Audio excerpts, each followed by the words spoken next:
Comunidad Sinergética, bienvenidos a una gran plática el día de hoy, que esta entrevista me la vengo saboreando desde hace años y por fin tengo la fortuna de tener a mi amigo Manu López. ¿Cómo estás, Manuel? Muy bien, muy contento, muy ilusionado de todo lo que vamos a hablar aquí. Claro que sí, bienvenido. Pues Manu Gracias. es consultor, es profesor del TEC, ¿no? De Educación Continua, pertenece a esta asociación y este grupo importantísimo de Silk Road con nuestro amigo Pedro Langre. Un saludo a Pedro, que ya lo tendremos también por acá. Y es experto en liderazgo, que es un tema apasionante y que la verdad me saboreaba esta entrevista porque creo que tienes mucho que aportar. Así que voy a entrar de lleno. Órale. El tema del liderazgo ha sufrido una transformación importante a través del tiempo. En tu opinión, ¿qué es lo que más ha cambiado del liderazgo, Manu? Yo creo que lo que cambia es el mundo y entonces lo que cambia es las respuestas que tienes que dar al mundo. En 180 millones de años que estuvieron los dinosaurios dominando la Tierra no dejaron ninguna huella significativa. Nosotros en apenas 190,000 años estamos transformando el mundo a tal nivel que estamos poniendo en cuestionamiento si va a sobrevivir este mundo a nosotros. Totalmente. O si nosotros vamos a ser capaces de sacar el máximo partido de ello. Entonces creo que esas condiciones que nosotros somos las que las estamos provocando determinan una respuesta diferente.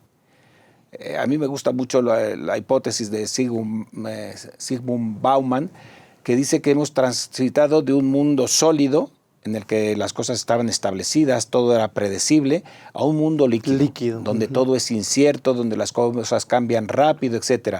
Entonces, ese cambio que nosotros hemos provocado, lo que tenemos es que saber cómo adaptarnos previamente ahí. Entonces, ¿qué ha cambiado? Que de un liderazgo que era rígido, que tenía unos patrones de respuesta predeterminados, ahora tenemos que adaptarnos a algo en lo que tenemos que ser más flexibles, más dinámicos, menos fijos. Básicamente creo que eso es lo que ha cambiado en el mundo. Claro, y creo que una de las preguntas importantes que surgen es ¿cómo es que primero los líderes que lideran deben de prepararse para algo que es incierto? ¿No? O sea, en este tema de líquido, ¿cómo me preparo para la incertidumbre?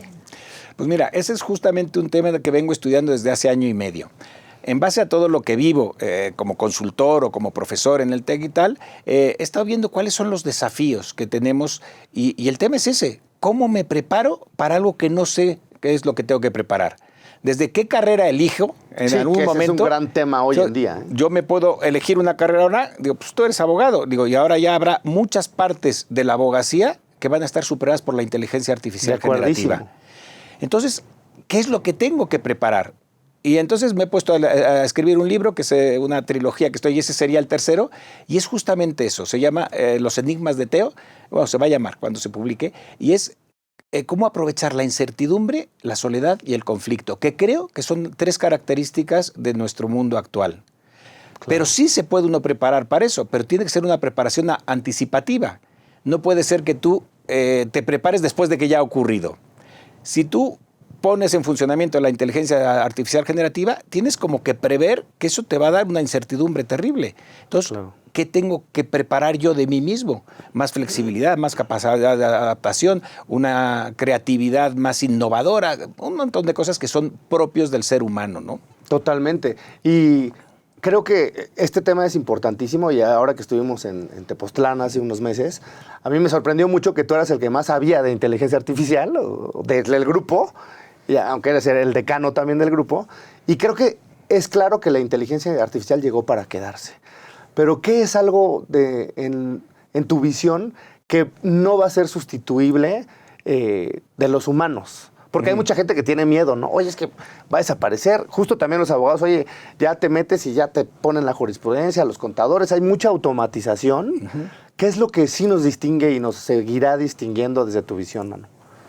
Bueno, lo primero que sé mucho de inteligencia artificial generativa, yo creo que no, pero sí es verdad que en el TEC nos dieron la oportunidad de hacer un diplomado sobre este tema y a mí me interesó muchísimo porque pues tengo que ser coherente con lo que publico para luego, bueno, pues que tenga sobre todo una utilidad a posteriori. De acuerdo. Entonces, esa una. Y lo otro, ¿qué es lo que es la característica? Mira, justamente la tesis de este libro que estoy escribiendo es ese.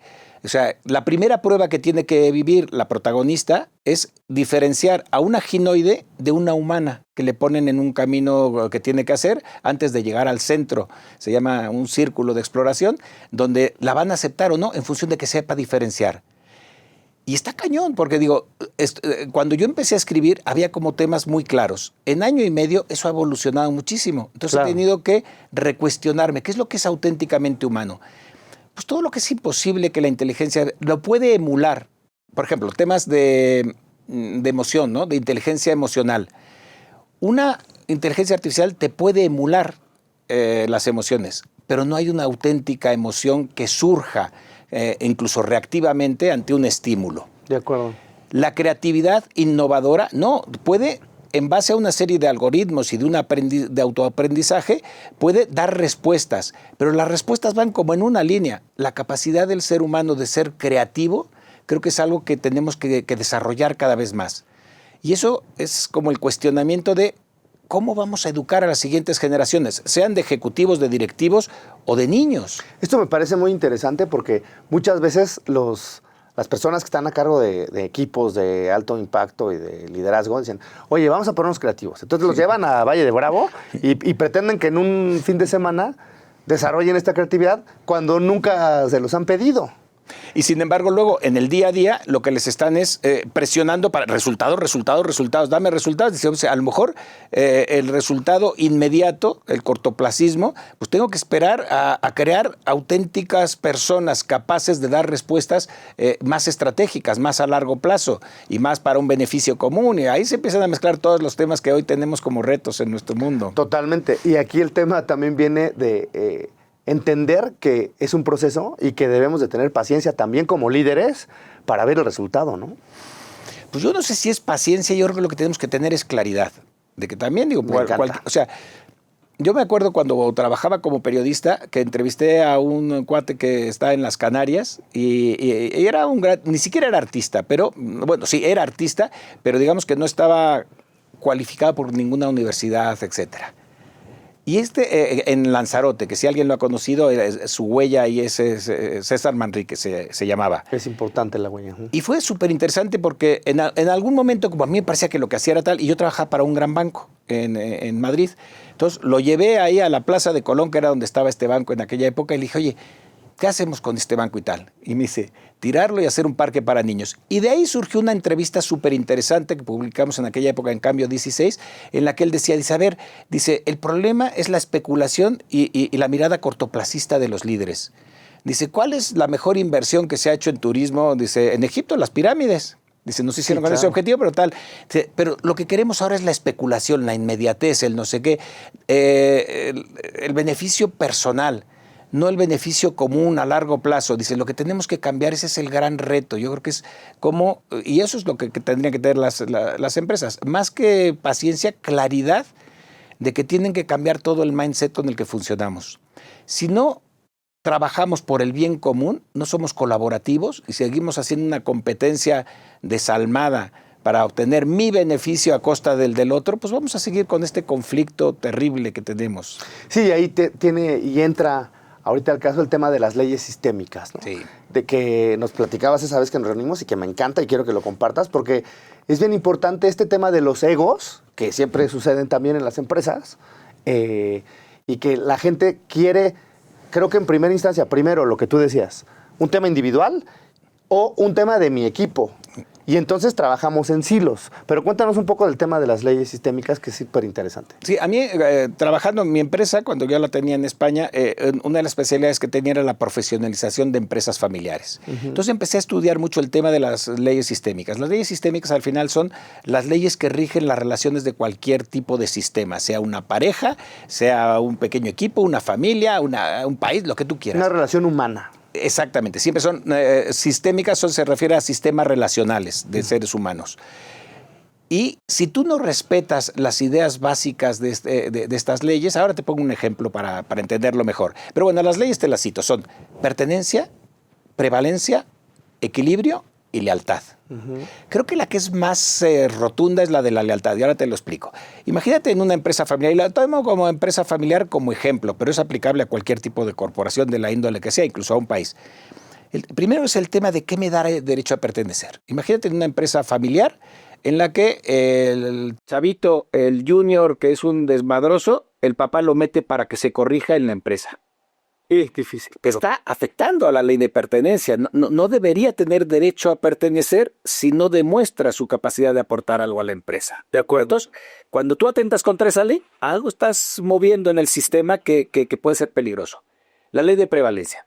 Si lo coloco al chavo, lo meto ahí, pero lo coloco de niño de los recados, luego lo llevo al almacén, que fue lo que hizo mi papá conmigo en su empresa. Sí, que también era voy subiendo, voy ganando el derecho a colocarme para llegar a ser director general o no, si no tengo la capacidad. Una empresa muy interesante en la zona del sureste de este país, que el abuelo tuvo mucha claridad, dijo, aquí todo el mundo va a pertenecer. Perdón, lo digo con sus palabras, pero los pendejos se van a quedar haciendo las labores básicas y los que valgan a lo mejor llegan a la máxima excepción, y si no, contrataremos gente fuera, porque aquí lo importante es la empresa, lo que vamos a hacer con ella a largo plazo. Bien. Eso se relaciona con la tercera ley, que es la ley de equilibrio. Yo tengo que dar al sistema, al matrimonio, te voy a ir poniendo ejemplos. Sí, claro, para que sea más entendible. Yo tengo que dar al matrimonio y recibir del matrimonio tanto, algo equivalente. No siempre es como una de 50-50, lo tiene que reciprocidad, porque si no, estás otra vez atentando para la pervivencia de ese sistema. Sí. Y la más importante, ¿a qué eres leal? ¿Eres leal al bien común y a largo plazo, o eres leal a tus intereses cortoplacistas, especulativos, etcétera?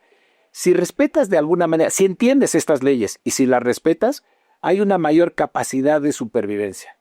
Es como probabilidad, ¿verdad? O sea, porque no te garantiza el éxito, pero hay más probabilidad. Pero en mi experiencia, los que respetan esas leyes sobreviven. En las empresas familiares, digo que son el 90% de la economía, al menos en nuestro ámbito latino, sí. Están formados por empresas familiares. Empresas familiares son dos amigos, un señor o una pequeña familia que crea un negocio. Sí. Un negocio exitoso. En segunda generación, su expectativa de vida es del 30% solamente. En tercera generación, tan solo del 6-7%. Sí, no. Y lo que yo he tratado de investigar es qué es lo que hace que no se sobrevivan. Atentan gravemente con una o a varias de estas leyes sistémicas. Entonces, creo que no te garantiza, pero te da una mayor capacidad. Porque otra vez, el mundo es incierto, las necesidades cambian, viene una pandemia y todo se modifica. Pero creo que tienes más probabilidades de tener éxito para sobrevivir y para triunfar. Esto me parece súper interesante, sobre todo que antes hablabas de estos 3 puntos en donde también hay que trabajar, de conflictos, solitud e incertidumbre, ¿no? Porque ya cuando estás tú en el liderazgo, de repente dices, oye, ¿estaré bien o estaré mal?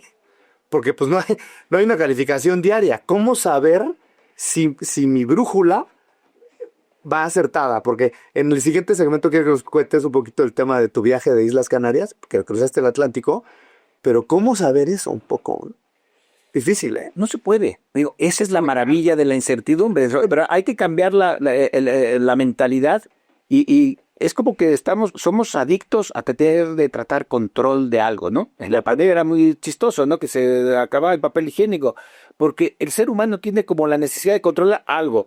Ya controlé que tengo papel higiénico y luego no hacías nada para sí, o cervezas, también se empezaron a quedar las cervezas. Pero no hacías nada para darte una cierta estabilidad emocional o intelectual o una serenidad, etcétera. Entonces es curioso cómo funcionamos.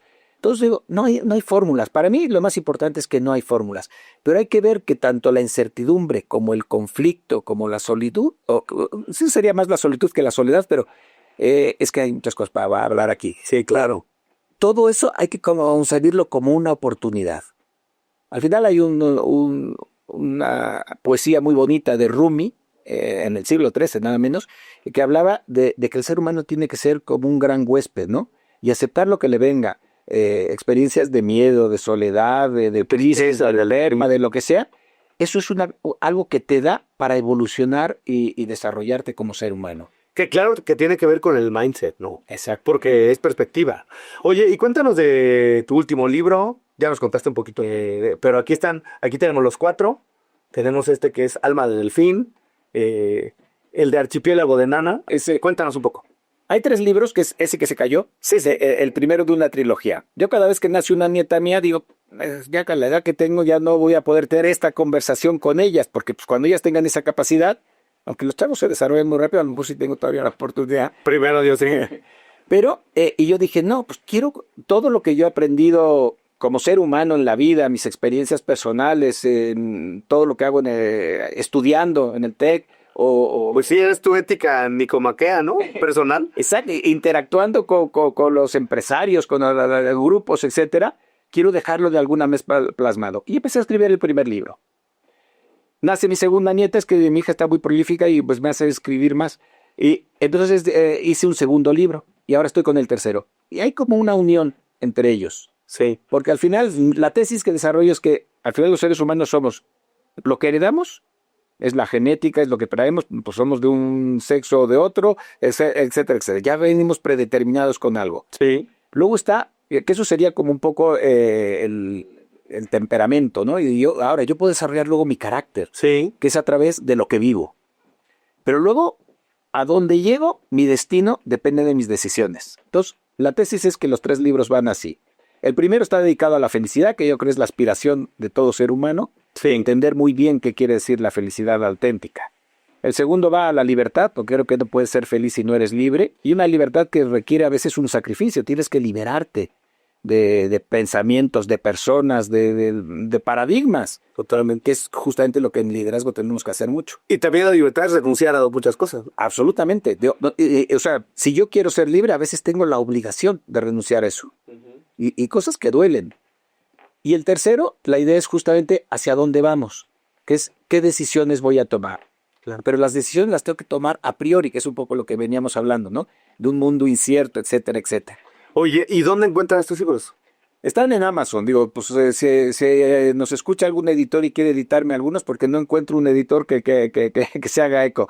Están en Amazon, están tanto en inglés como en español, también están en casi todas las plataformas de audiolibros, en Spotify, también cualquiera de los títulos, sí. O si me buscas como Manuel Manu López, encuentras también grabados, de momento están en español y ya los estoy grabando en inglés, y bueno, pues de autoeditor, porque van a hacer lo mismo, es decir, tenemos que, o sea, pues el mundo no me da lo que yo quiero, pero pues yo tengo que conseguir modificarme para que el mundo al final le resulte interesante, ¿no? Que vuelva a ser un tema de liderazgo. Y sobre todo para transmitir el mensaje, en este caso que es, digamos que pensado en tus dietas, pero que va a servir a muchas personas, puede impactar. Sí, de hecho, digo, no son libros para niños, digo. Sí, claro, entiendo, pero la intención primordial. ¿Cómo le escribes esto? Digo, no, yo se lo estoy escribiendo a mi nieta adulta. Claro. Entonces digo, pero pues tengo que prepararme ahora. Qué increíble. Para esa conversación futura. Oye, ¿y en LinkedIn o en Instagram dónde te encuentras?